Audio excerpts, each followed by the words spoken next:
छह। कामरान गुलाम ने तो भाई तबाही मचाई हुई है यहाँ पे। 2 छक्के back to back. Not your गुलाम, I am the owner, I am the king, I am the prince, come on.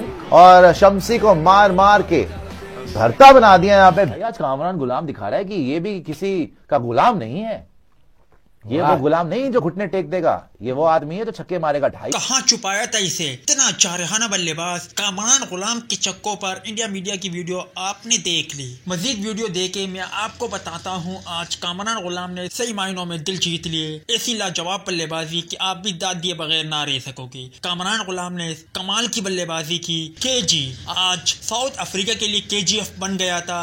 दोस्तों आज कामरान गुलाम की बात करें तो कामरान गुलाम ने बहुत ही तूफानी बल्लेबाजी का मुजाहरा किया। उन्होंने 32 गेंदों पर 4 चौकों और 5 बुलंद वाला छक्कों की बदौलत 63 रन बनाए। उनमें एक छक्का एक हाथ से भी लगाया, जिन पर इंडिया मीडिया का रिएक्शन भी आपने देख लिया। उम्मीद है कामरान गुलाम की शानदार बल्लेबाजी देखकर आपको पसंद आई होगी। आप कामरान गुलाम के लिए इस वीडियो को लाइक करें।